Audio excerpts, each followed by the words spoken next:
All right, and again, good afternoon, everyone. Welcome to today's webinar, Prepare for Impact, Marketing the Co-op Identity. My name is Brian Munson. I am the Business Development and .coop Sales Manager for NCBA CLUSA, and I will be today's moderator. We're co-hosted today by Fin Partners. They are the public relations agency of record for NCBA CLUSA, and we're very happy to have them join us today. Just a little bit of background here for you. Prepare for Impact is our exclusive webinar series that explores key issues that will shape our 2017 Co-op Impact Conference. Impact, if you're not aware, will be held October 4th through the 6th in Alexandria, Virginia. And given the important role that co-op identity can play in helping co-ops differentiate themselves in today's economy, as well as, of course, the enhanced social value they bring to communities, NCBA CLUSA wanted to present some of the best practices to the co-op community in marketing your co-op. This webinar is part one of a four-part series, and today we'll focus specifically on the basics of building a campaign through storytelling and also developing the required assets to execute that campaign. Part two will focus on merchandising your co-op to continue helping tell that story in your place of business. Part three will explore how to build a digital strategy. And part four will examine best practices in social media. Our purchasing co-ops in particular will focus on this topic of marketing the co-op identity inside their masterclass workshops. So I look forward to that discussion, and I'm sure that those on the line do as well. You can stay up to speed on all of our Prepare for Impact webinars just by subscribing to Co-op Weekly. That's our e-newsletter, and you can do that at ncba.coop. Before we begin, just a quick bit of housekeeping. Your phone lines will be muted during this presentation to reduce background noise. If you would like to pose a question, you can do so, just not verbally. On your GoToWebinar control panel, just type your question into the question box. We'll collect that and answer that as time allows at the end of the program. And we are recording this program, so it will be archived on the ncba.coop website. You'll receive a link with the email containing the link to the posted recording tomorrow. Feel free to share that with friends, colleagues, whomever you think might benefit from this information shared today. If you logged in a little bit early, you were able to see a little bit more about our presenters today. Katie Franklin and Jessica Reap of Fin Partners will be joining us today, and as I mentioned, we're very excited to have them. Katie is Vice President at Fin Partners. She's spearheaded development and implementation of many award-winning public relations and public affairs campaigns for clients across many different industries. She works closely, specifically really likes to develop and deliver programs that fit strategic goals. She's focused really on health, consumer, and the nonprofit sector as part of Fin Partners, and she has a great portfolio of clients. She actually started her career as a publicist for authors and classical musicians, so a lot of diversity on the call today. Jessica, she's an Assistant Vice President in the Public Affairs Office at Fin Partners. She has more than 10 years of strategic communications experience.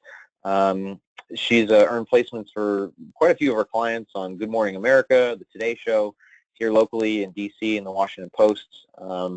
And she holds a Master's of Professional Studies in PR and Corporate Communications from Georgetown. So a couple local folks here, and we're excited to have them, as I mentioned. So with all that said, I'm going to turn the presentation over to them, Katie and Jesse, and we can get started. Thanks, Brian. All right, we're going to get started with just a bit of a background on how Fin Partners has worked with co-ops. We started working with NCBA in 2015 to help plan their 100th anniversary campaign.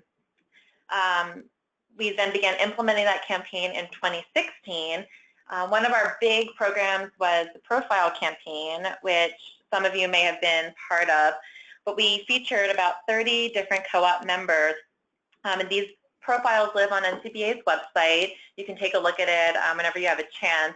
But we really wanted to show external audiences who co-ops are.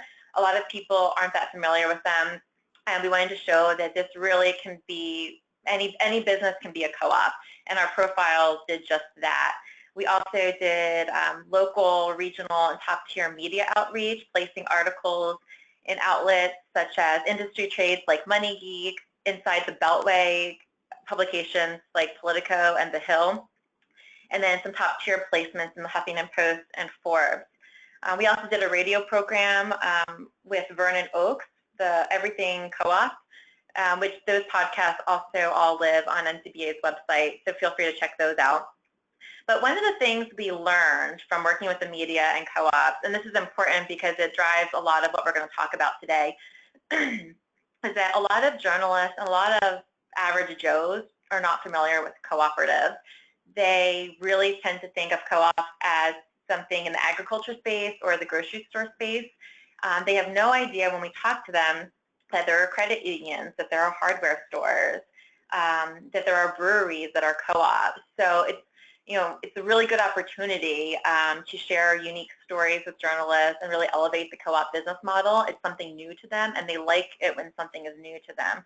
For example, the Forbes article we did, we worked with the beverage reporter. She writes about beer and spirits, and we pitched her a story about Black Star Co-op Brewery in Austin, Texas. She had never heard of a co-op brewery. So for her, that was new and exciting. We gave her a lot of resources, and the story turned out beautifully.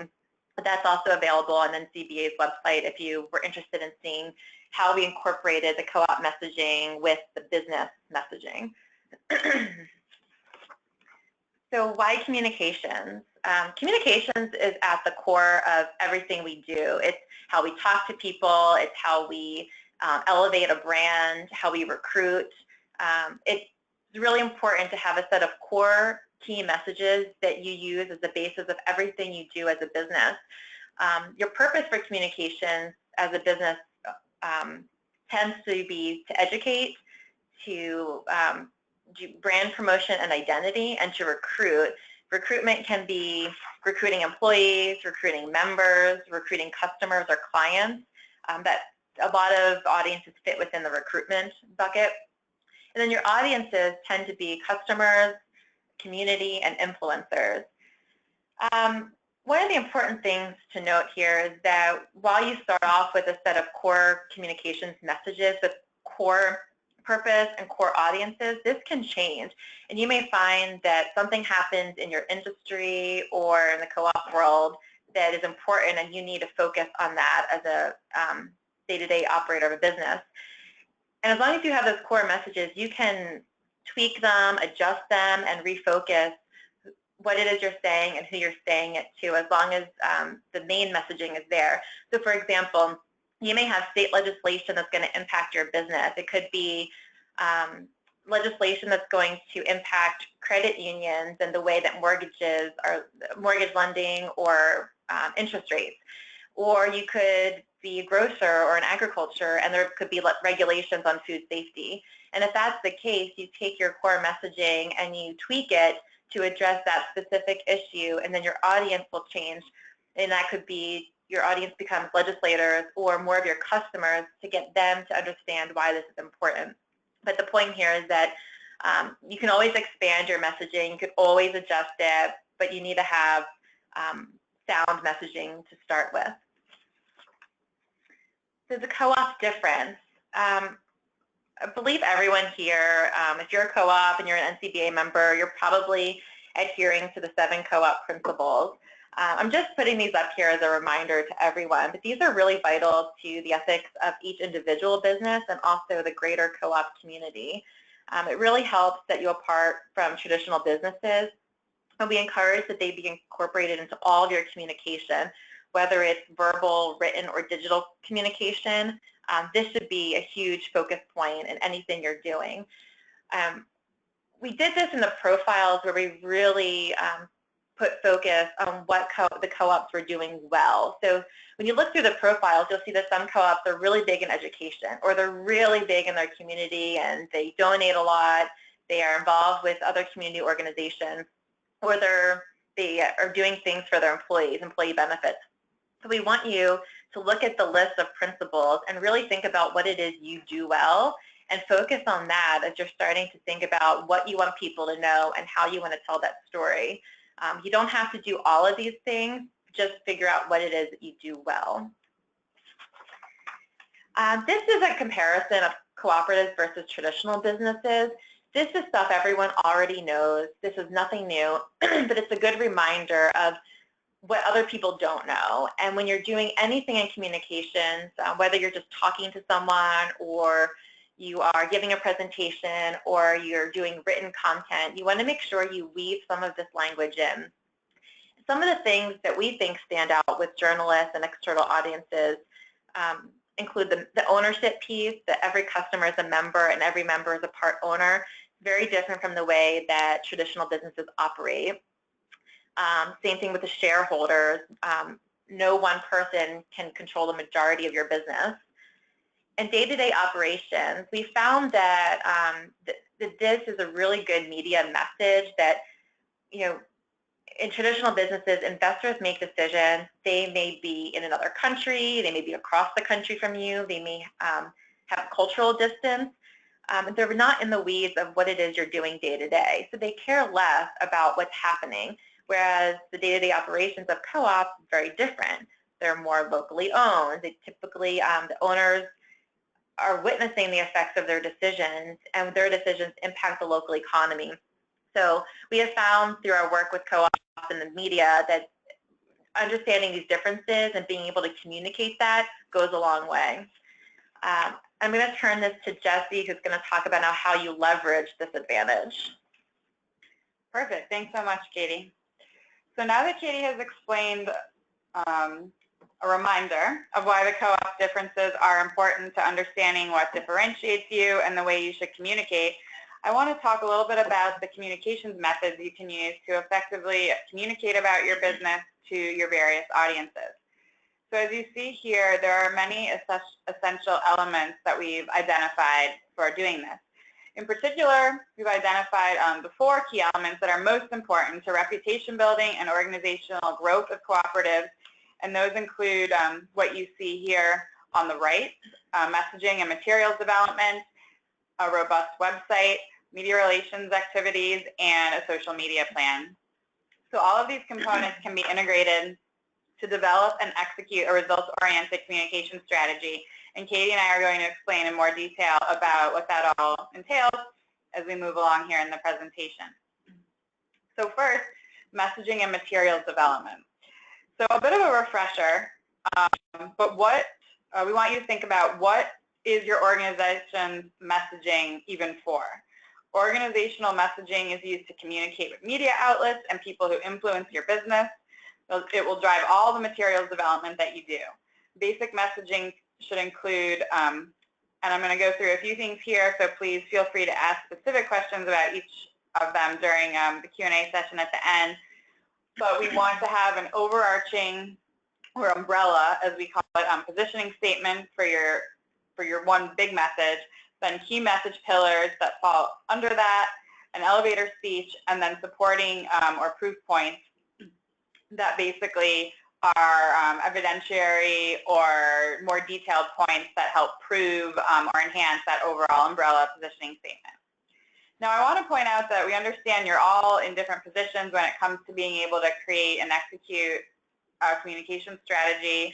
So some of you may have in-house communication staff, others are going to be wearing the communications and business hats, and maybe even you have some other roles that you play into as well. So given that, we want to emphasize that key messages don't have to be long. Moving on to materials development, those materials should build off of your key messages, as well as the 7 co-op principles that Katie just discussed earlier. Examples of effective materials can be brochures, fact sheets, one-pagers, posters, a lot of these things that you're probably already doing or are familiar with, so it just serves as a good reminder. And even your website or other online resources can be helpful in this way. So we recommend you use your materials as leave-behinds at events, share it as content via your social media channels, which I'll talk more about in a little bit. You can leverage them with the media and other influencers and potential employees or your members as well. So I've talked about materials development, and as part of that I mentioned your co-op's website. So a clean and informative website really goes a long way in reaching your audiences because its upkeep is manageable. It really serves as the main information hub for your entire organization. It's the perfect place to share your co-op success stories and information about community involvement.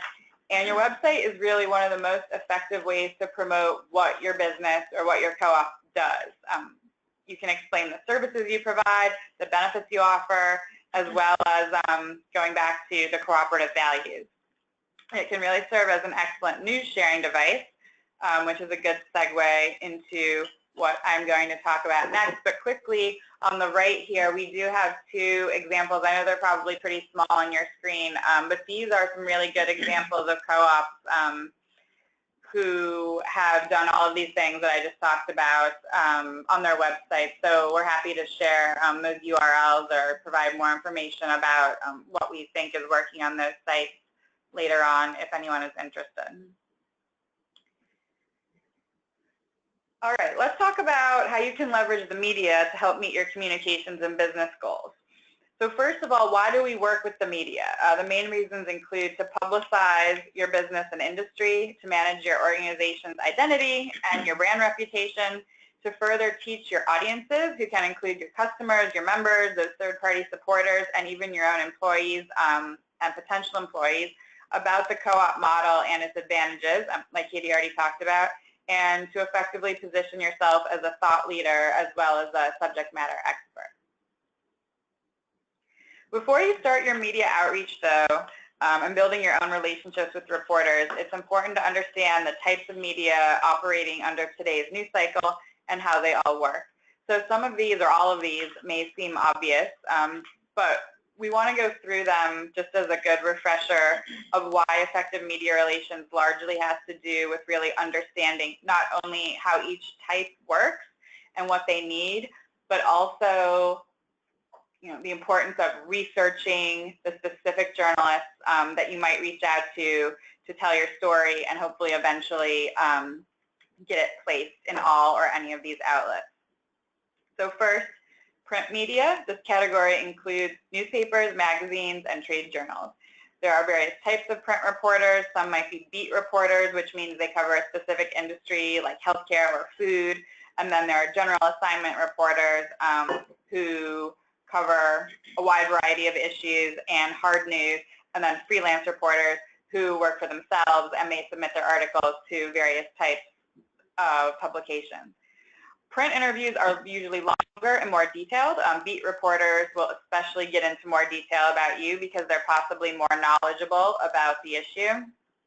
Print reporters always work on specific deadlines, so it's always important to ask them immediately when their deadline is so you can adhere to it if it works for you. And print interviews and stories are usually a little longer. So most news stories run anywhere from 150 to 400 words. Feature stories can be more than 1,500 words. It's good when you're doing a print interview to stick with short and focused messages, and there's usually the opportunity to follow up and fill in with details if you weren't able to get all of your points in during your initial interview with a print reporter. So moving on to radio. Radio spots are more immediate, they're shorter. The average soundbite these days for a radio spot is actually less than 8 seconds long. You'll often have your radio segment run hourly or only updates every half hour, depending on the program. Obviously, the timeline is much shorter than a print interview, and you may be dealing with a number of different formats for a radio interview. So there's a live spot, tape, could be a talk radio program, listener call-in, all different types that I'm sure everyone's familiar with just based on your own listening of different radio programs. Obviously, it relies only on sound, so it's much more important to have your short, pithy sound bites and your exact words paint your story because no one's going to be able to read it or watch you. But speaking of watching you, for TV, the emphasis is the opposite, mostly on appearance and your technique, how you're coming across in terms of a visual medium. The pictures are telling the entire story. And the first example of how that works, of course, I think was back during the Nixon-Kennedy presidential debate. They said that Kennedy won because of how he looked. Nixon probably said the better things, but Kennedy won the debate because he looked better on TV. So it's really all about the visuals and then what you say. So to that point, it's good to seek an on-camera spokesperson who can represent your co-op visually in the right way. And most stories are on the news. You know, there's the morning news, the 12 o'clock news, the 6 o'clock news, the 11 o'clock news. And you usually have about an average segment of 90 seconds max. A longer segment up to a couple minutes is a huge win, but usually in terms of expectations, it will be shorter than that. And then for online pieces, most online news sites are versions of traditional media. The print examples I already talked about, but some, like the Huffington Post, for example, are solely internet-based, and some are blogs, which are a little bit different, obviously, than newspapers, but a lot of them are also very integrated these days as well. The advantages are speed. You'll see these days a lot of online stories will post with only like 2 or 3 sentences to get the immediate news out there, and then they will update with longer and more detailed information throughout the day or even over multiple days.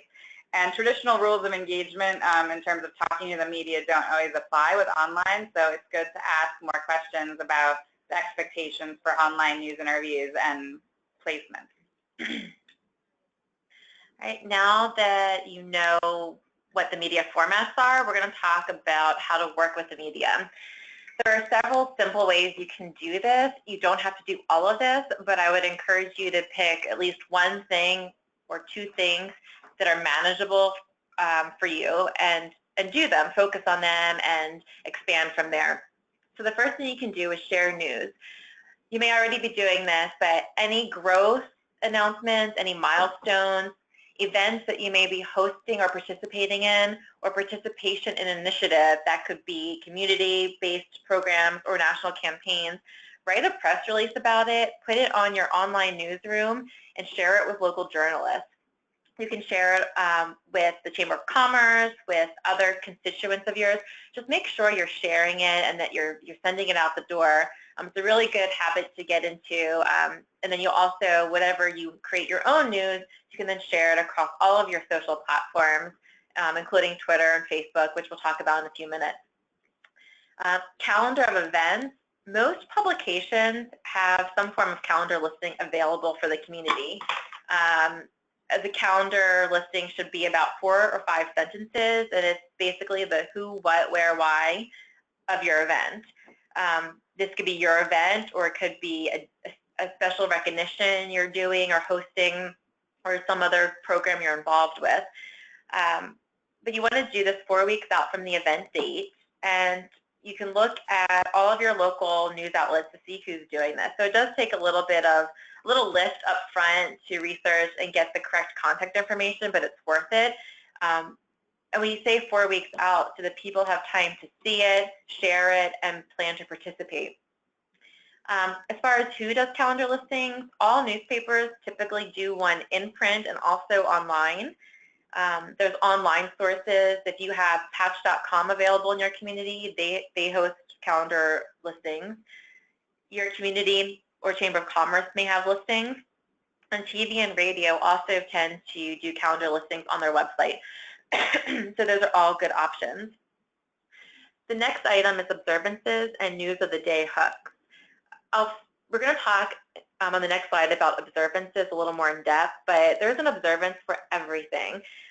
Whatever it is you're doing in your day-to-day business, there's an observance for that. Or an issue you're interested in, there's an observance for it. There's National Wine Day, there's Zero Emissions Day, Food Safety Day, Earth Day, Beer Lovers Day. There's a lot of things that you can actually plug your own business and the co-op business model into. If an observance is coming up, reach out to the local reporters who typically cover that area, see if they're doing a story, offer yourself as a resource. They may be looking for resources. They may not think they're going to write an article, but then they will because they now have some resources at their hand. For news of the day, you can plug your business and the industry into just about anything as long as it relates to you. So for example, right now the Amazon Whole Foods acquisition is top of mind news. I've seen several journalists requesting to talk to grocery store owners. Some of them are really looking for the larger chains, but they want to write about how this could potentially impact other retailers. So if you're working in a co-op grocery store, you could reach out to your local reporters that covers that issue or retail in general, and just ask them if they're planning to do a story, and that you would be happy to offer your perspective as a co-op grocery store. Maybe this is not going to impact co-op grocers, and here's why. Or maybe it is going to impact you, and that's okay too. You're still putting that in front of a reporter who can focus on that issue and include you in a story. So there's a lot of ways you can plug into what's happening in the current news cycle. The last item is contributed content. This is probably the easiest thing to do if you don't have a journalist interested in writing about you. It's really hard sometimes to get a journalist on the hook, so we really like to use contributed content as a way to fill that gap and make sure that messages are getting out there and circulating. So this would be a local op-ed that you could write around trends, around news of the day, or other top-of-mind issues. But it's really where you're able to take a thought leader position. So, for example, the one I just gave on Amazon and Whole Foods, if a reporter is not interested in that, you can write an op-ed about it and submit it to your local newspaper. There are a lot of ways you can do this. We use the news cycle to do this quite often with our clients. We did this a lot last year with NCBA and their members, so we know it works, and then you're guaranteed for people to see it, and because it lives online, you can then share that with many others. An example of how you could do this, I mean, everyone for October should be writing an op-ed about National Co-op Month. That would be having Co-op Month as your main hook for that article, and then you could talk about why you're a co-op, how it benefits the community, how the local economy is impacted, and go from there with talking about the value of the business model. But that's something, we hope everyone is planning to do that this fall. Now looking at finding news, this is where we're going to focus on some of those observances. Like I said, there's an observance for everything. I would encourage everyone to take some time and think about what it is that what observance, what themes you can tap into with your own business. And it may be things you haven't thought of before, but you can make a connection to just about anything. Some of these are ones that we did with NCBA last year. Others are ones we're planning on working with them this year. But for example, February is Black History Month. So how has your co-op served or advanced the needs of African Americans? We worked last year with the Marks, Mississippi Farmers Market, and we did a beautiful op-ed around this issue, and it ended up being placed in Huffington Post Black Voices. March is Women's History Month. Do you have a female CEO? You can share her achievements and how she climbed the corporate ladder, and that can be op-ed or pitch that as a news story. National Food Safety Education Month. That could be a piece on the value in buying local. It's healthier. There's direct benefits to the economy, community support. September 7th is National Beer Lovers Day. So if you're a co-op brewery, you can talk about this being the latest and smartest way to do what you love. It gives you the opportunity to really share the business model and its benefits on a day that everyone who loves beer is going to be talking about beer. Sustainable House Day. This doesn't have to be someone who focuses on all green issues, but if you're a hardware store, solar panel distributor, or you could do co-op housing, you can put together some tips for people to make their home more sustainable, and that can be making it more sustainable on a shoestring budget or longer term higher budget projects. April is tax season. This is a great way for financial services organizations to get in front of radio hosts, to do an op-ed, or to even pitch as an in-studio broadcast segment using their expertise to provide tips for how just the average person can save money, get smart with money, or chip away at debt. There's a lot you can do with these themes. Once you have these themes and you want to reach out to the media, you need to figure out your talking points. So we always encourage you to start with NCBA. They have a lot of resources available. This is in addition to any other more industry associations that you're affiliated with. But you want to pull together what it is you want to say and how you want to say it. And we encourage you to look for other sources as well. So we included here an article done by Jessica Gordon-Nebhard, which I think some of you may be very familiar with. She's with John Jay College of Criminal Justice, focusing on co-op economy or economics. And she has this beautiful 10 facts about cooperative enterprise. And there's tons of facts in here that you can pull from to really help expand whatever it is you want to say and how you want to say it. I encourage you to check it out.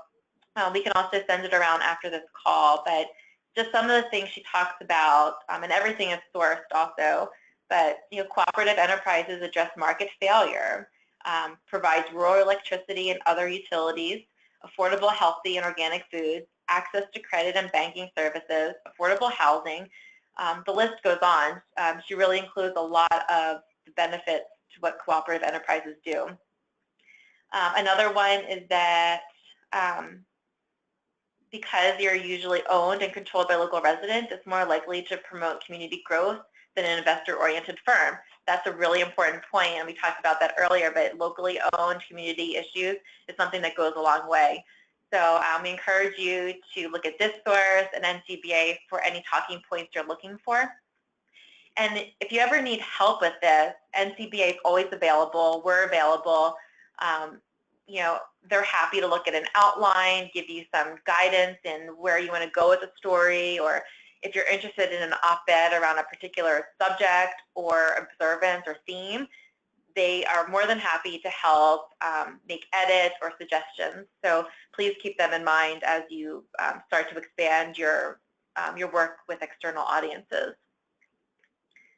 And Jessica's going to talk about once you have the media placed, once you have those articles done, how do you promote it? And that's where social media comes in. Exactly. So this is related to what I said earlier about all of our 4 essential communications components being integrated. So most people, according to recent surveys, show that they receive their news of the day largely from Facebook and Twitter and other social sites via their network sharing articles. So we know that more businesses and consumers than ever before are on Facebook and Twitter. Many people use Facebook to poll their friends and look for advice. So really, that's the broad overview, but drilling down from there, what is the value of social media for your co-op? So to start actively engaging on these platforms such as Facebook, Twitter, and even LinkedIn.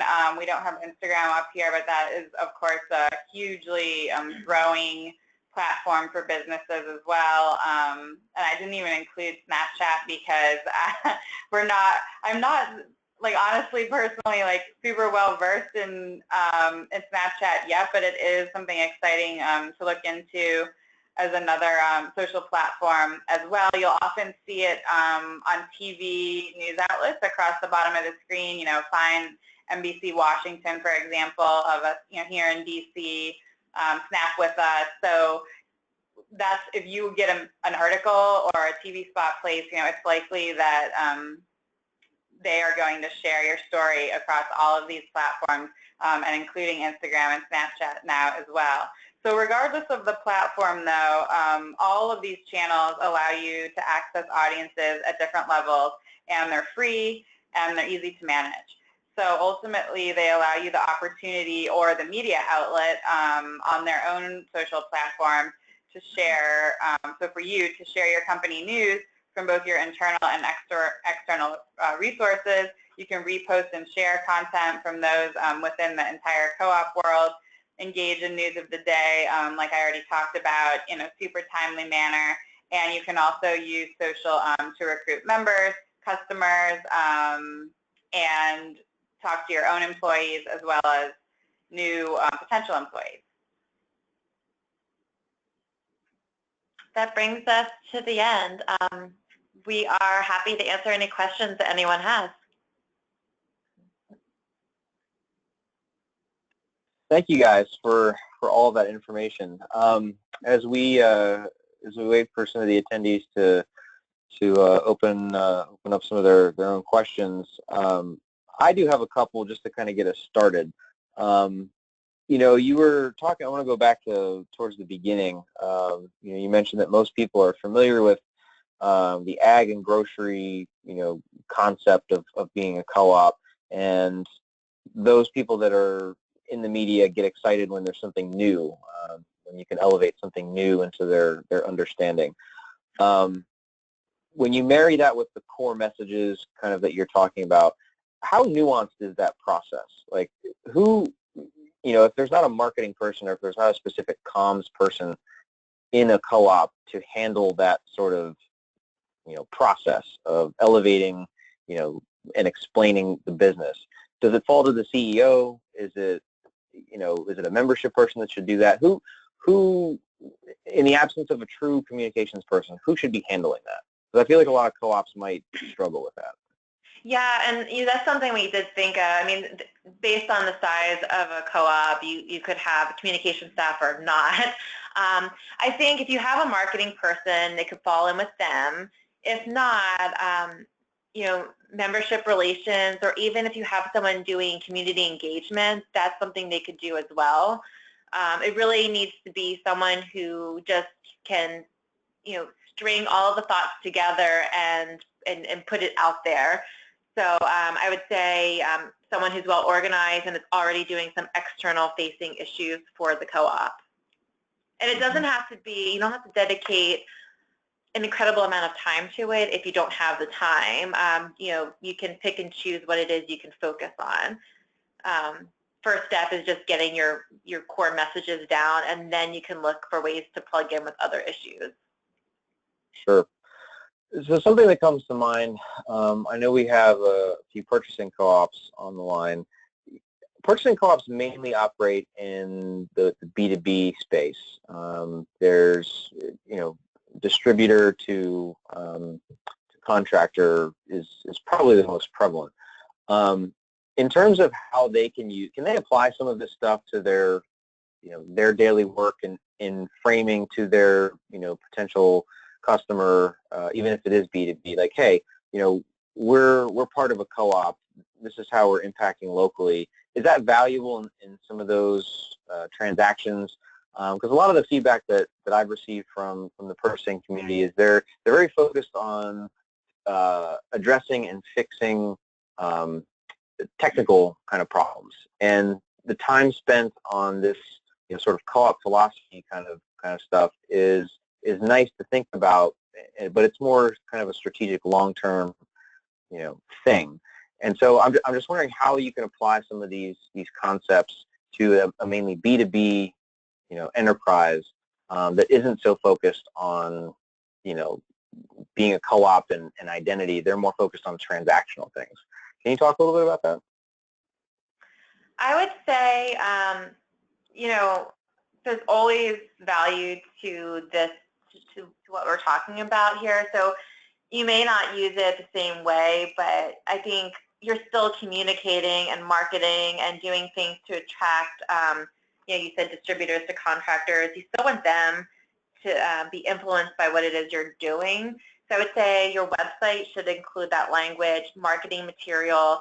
I always think it's a good idea for organizations, regardless of what they do, to be thought leaders, so that if someone's interested in doing business with you and they look up your name, some piece of content you've written comes across, and that could be in, you know, more on the business side in a trade publication, or on a very business-oriented topic. But I think that it's still important to make sure that messaging gets out there in some way. So whether that's online, that's through, you know, speaking at conferences or industry relations, I think that you still need to have that same messaging so that it's consistent. Also related to that, Katie just brought up a really good specific point, and I didn't delve into this too much, but the trade journal aspect. So I think when a lot of people think of media, they immediately think of newspaper, broadcasts and TV, and maybe radio, and not necessarily like oh, I could have a great piece in my industry's, leading trade publication. So if that industry, Brian, is thinking like, well, maybe media is not for us because of the reasons that you just talked about, it still could be. Maybe they don't want to do a huge newspaper article or a TV spot, but a trade journal could probably reach those other like more inside baseball audiences that they would want to, that Katie just talked about. Sure. Because, I mean, ultimately what we're trying to get at with this webinar and this series is, what difference can being a co-op make for your business? You know what I mean? That's the question that I think a lot of folks are working through right now. Like the Co-ops for a Better World initiative that's being led by Howard Brodsky, is trying to answer that question, and marrying that with the work that NCBA has been doing for the past 100 years. We see it as a great differentiator, regardless of if it's a B2B co-op or if it's a housing co-op that might not be doing tons of publicity. Talking about why co-ops are different and talking about that, and this sort of leads me into my other question, that local difference. I think, Katie, you mentioned that if you're a stockholder, you don't really have any interest in the immediate impacts of that business. You're concerned about your stock, basically. Whereas a co-op, it's all local. I mean, the people that use the business are the ones impacted. And so, I'm wondering if that when people think about their core messages, is that really the one that would resonate the most? Is that sort of local piece? Have you guys found that? I think so.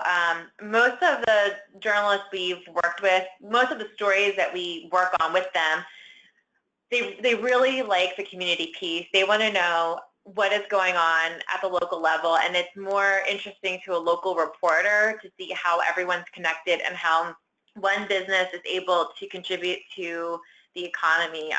I know there's one co-op we worked with last year that they because they're in the community, that's where they live, that's where they run their business, they make sure all of their vendors are paid immediately, and they use local vendors. That way the money stays in the community and it's circulated faster than if they were using someone from another region.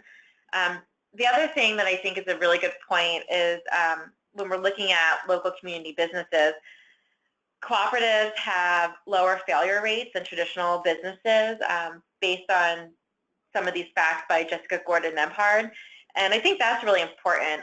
That after 5 years in business, 90% of co-ops are still operating versus 3 to 5% of traditional businesses, and that probably has a lot to do with the approach, the business model, and also the community piece to this. So I think that's just something to think about, how you would incorporate that into your own communications. Sure. I mean, my last question for you guys is that, a lot of this, what you presented here, I think is a very good framework for people to, work through and sort of conceptualize. Is there a sort of standard, PR marketing step-by-step process that, a co-op could download, kind of off of what you put together here already, but just something that's like step 1, do this, step 2, do that. Is there something like that available either on your website, or, I mean, maybe it's something that we work on, that we could, put together for our members, unless there's something available. I'm just curious about that. So, we have done various types of toolkits where we talk about how to communicate, how to do certain things, but we could probably work with you to put something together that's a step-by-step guide, and, here's what you do first, and here's what your messaging should look like, and then what you can do from there moving forward. So that's something we can work on with you on. There's nothing that I could, point to right now. I think some of this would probably need to be customized, but we'd be happy to put something together with you. Yeah, I mean, if our members are interested in that, I'd love to hear from them, the folks that are on the line here, or the folks that listen to it afterwards. If that's something that they would want, then yeah, we can certainly look to do that. So I don't see any questions, any more questions coming in. So With that, I think, Katie and Jesse, unless you guys have anything else to add, we can wrap this up. And, I want to thank you guys. It's clearly a very, very dense presentation, and, a lot of great content on the slides that hopefully people can use, that maybe they can translate that into their own step-by-step piece. But I want to thank you guys for putting that together, and for everybody that was online today. As I mentioned at the beginning, this webinar has been recorded, so are you guys okay with them sharing the PowerPoint with other folks? That would be fine. Yep. Okay, that's fine. Cool. Yeah, and if people have Awesome. questions that they think of later, just let us know. We're happy to follow up.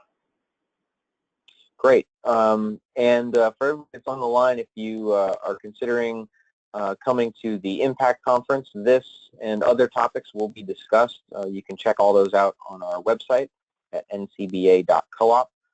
You can always reach out to me, Brian Munson. My email is B, as in Brian, my last name Munson, M-U-N-S-O-N, at ncba.coop.